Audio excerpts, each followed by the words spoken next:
Eh bien, bonjour et bienvenue dans une nouvelle vidéo de l'Académie du Web Design. Aujourd'hui, nous allons voir ensemble comment créer un menu de navigation à l'aide de Figma. Nous allons voir comment mettre en place les éléments qui vont permettre la navigation entre les différentes pages de notre application web ou de notre site internet. Et nous verrons également comment créer une encre qui renvoie d'une page à une autre et qui effectue un scroll. Une méthode qui va vous permettre d'aller un peu plus loin, car il y a une méthode assez simple qui permet de le faire. Donc c'est parti, on se retrouve directement sur Figma. Donc j'ai créé 3 pages, une page que j'ai appelée Accueil. Donc cette page, je vais la mettre un petit peu en bleu. Une page que j'ai appelée Service. Donc je vais aller utiliser un verre d'eau. Et une page que j'ai appelée Contact. Et là, je vais aller prendre un bleu comme ceci. Voilà, donc l'idée c'est de réaliser une navigation qui nous permettra d'aller de page en page. Alors pour réaliser le menu, ce que je vais faire, c'est que je vais déjà mettre le fond de ma page un peu plus clair, comme ceci, voilà. Donc je vais réaliser un premier élément qui va être mon élément de menu. C'est-à-dire que dans un menu, on a des éléments qui renvoient à des emplacements sur le web. Chaque élément, je l'appelle menu item. Donc je vais cliquer dans la surface de ma page Figma pour créer un élément que je vais appeler, alors on va rester en français, élément de menu. Voilà, donc ça va être mon élément de menu. Je vais créer un auto layout, donc avec Shift A, ou bouton droit, créer un auto layout. Donc Shift A.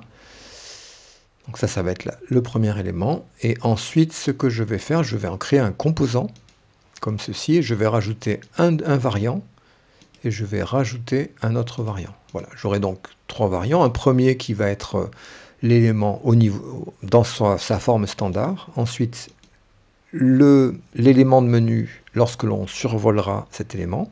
Donc là, je vais changer la couleur de cet élément quand on va le survoler.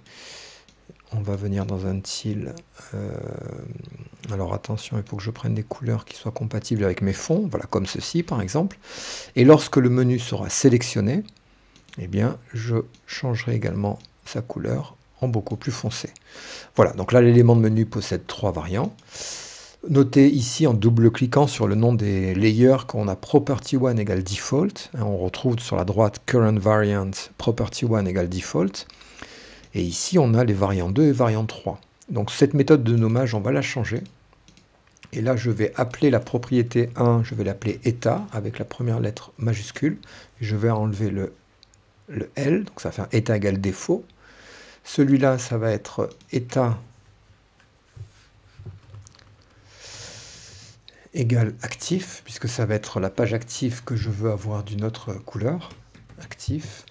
Et le variant 2, on va l'appeler état égale survol.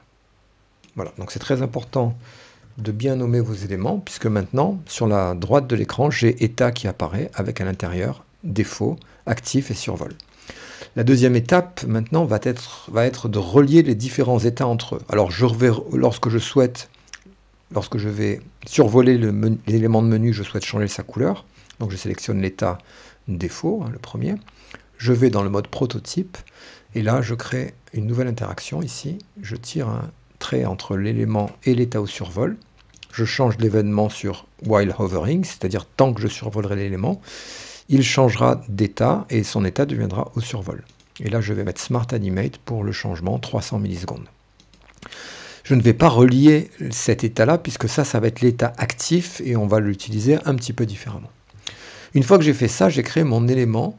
Alors, je vais sortir cet élément. Voilà, je vais sortir les éléments. Non, je vais laisser comme ça. Donc là, et ça va s'appeler menu, élément de menu. Élément de menu. Voilà. Alors comme toujours, ces composants, on ne les utilise pas, on les garde de côté, soit sur la même page, soit sur une autre page qu'on crée ici, de façon à avoir la référence. On va les utiliser maintenant pour créer la barre de menu. Alors la barre de navigation, ce que je vais faire, c'est que je vais prendre 3 assets de ce menu, 3 instances, c'est-à-dire 3 éléments qui ne sont pas des copies, mais qui sont des pointeurs vers l'élément de base. Je vais prendre un premier élément, un deuxième, et un troisième. Et je vais créer ma barre de navigation. Alors, je vais avoir donc maintenant, c'est la réelle implémentation du menu. Donc, je vais avoir le premier élément qui va s'appeler accueil, le deuxième que je vais appeler service, et le troisième ici que je vais appeler contact. Voilà, donc très simplement, je sélectionne les trois éléments, Shift, Alt, H pour les distribuer horizontalement, Alt, H, voilà, Shift, Alt, V pour les mettre sur la même ligne. Voilà, donc là c'est fait, donc ils sont distribués et alignés. Et maintenant, je vais créer à partir de là un nouveau composant, ici, que je vais appeler barre de menu. Ou menu principal, comme vous le voulez. Menu, on va faire menu principal. Voilà, donc là j'ai aussi le deuxième composant qui se trouve ici, dans mes composants locaux, et menu principal, et c'est ce menu-là que je vais utiliser. Donc je vais prendre une instance que je vais mettre sur ma première page, ici. Je vais mettre une instance, alors je note ici, Alt H, je le centre en horizontal, et il est à 50, je vais garder 48 pixels du haut, voilà. Je prends un deuxième élément, Alt H, 48 pixels du haut, 48, voilà. Et le troisième, la troisième page, donc je prends menu principal, Alt H pour le centrer horizontalement, et 48 pixels du haut. Maintenant, je vais sélectionner le bon état actif, puisque dans l'élément de base, élément de menu, on a un élément actif qui est le dernier, l'état actif, c'est celui-ci, actif. Alors c'est intéressant puisque la barre de menu comprend des instances vers l'élément de menu, donc du coup ça veut dire qu'elle hérite également de toutes les propriétés de l'élément de menu. Donc si je vais sur la barre de menu et que je sélectionne le premier élément, accueil, on voit qu'il possède l'état, pour l'instant c'est défaut, mais si je mets actif, eh bien la couleur change. Il est devenu actif, c'est-à-dire qu'il est devenu un peu violet. Ensuite, je prends le menu service sur la deuxième page, je le passe en actif, il devient violet aussi. Et sur la troisième page, contact, je le passe en actif. Voilà. Donc là, les éléments sont activés sur chacune des pages. Alors, si je veux voir si la navigation fonctionne, pour l'instant elle ne fonctionne pas, puisque je n'ai pas encore relié les éléments entre eux. Alors, ce que je vais faire, c'est que dans l'élément menu principal, je vais relier les éléments donc, vers la navigation. Alors, on a plusieurs solutions pour faire ça. On va le faire de la manière la plus simple, c'est-à-dire que l'élément actif n'aura pas de navigation, puisque forcément on est sur la page, auront des navigations que les autres éléments. Donc là, si je double-clique en mode prototype, je prends service, je l'amène vers service, comme ceci. Je prends contact, je l'amène vers contact. Ensuite, je prends service ici. Alors non, service, on ne va rien faire. Je prends contact, je l'amène vers contact. Voilà, donc là je touche à rien. Je prends accueil, je la ramène vers accueil. Voilà. Ensuite, je prends accueil ici, je l'amène vers accueil. Je prends service ici et je l'amène vers service. Voilà. Donc là, j'ai réalisé l'implémentation de mon menu. Donc si je lance le prototypage, alors juste un mot sur cette flèche où il y a marqué Flow One. Je pourrais d'ailleurs le flux navigation par exemple. Cette flèche provient ici du fait que j'ai sélectionné le frame, j'ai été sur prototype et j'ai créé un nouveau flow starting point, c'est-à-dire un nouveau point de navigation. Ça me permet, au lieu de devoir aller sur la flèche ici qui est à côté pour présenter mon prototype, je peux maintenant accéder directement à partir de l'écran d'édition de Figma. Je peux directement partir de cette petite flèche où je clique dessus et là je lance le prototypage directement. Donc ça c'est intéressant, ça permet de gagner du temps. Alors théoriquement maintenant on voit qu'en survolant les éléments ils réagissent bien au survol, puisque ce comportement est hérité de l'élément de menu. Et quand je clique sur l'élément lui-même, on voit qu'on arrive bien aux différentes pages de la maquette. Donc là on a réalisé la navigation sur le site. Maintenant, ce qu'on va faire, je vais vous montrer une méthode pour envoyer vers une encre. Alors, une encre, c'est quoi? C'est par exemple, imaginons que sur la page d'accueil, j'ai plusieurs sections qui se suivent. Imaginons que j'ai une section ici, avec voilà, du contenu. Donc là, je vais mettre ici une image.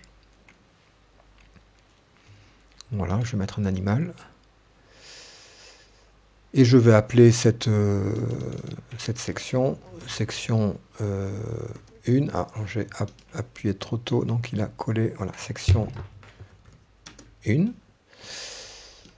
Comme ceci. Et ensuite, imaginons que sur cette page d'accueil, alors je vais augmenter sa taille, voilà, et après je vais aller bouger le texte, comme ceci. J'ai également plus bas, je vais dupliquer ces éléments, une deuxième section, ici, section 2,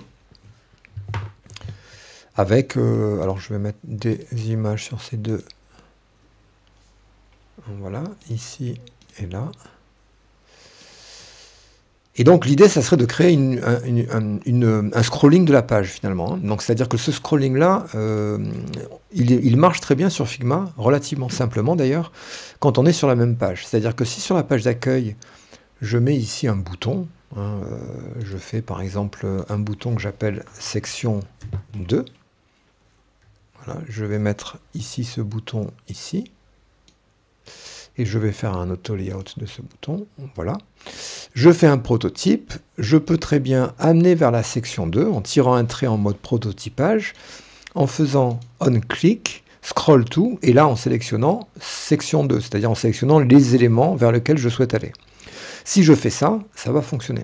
C'est-à-dire que lorsque je vais lancer le prototype et que je vais cliquer sur section 2, on voit que voilà, on va scroller au bon endroit.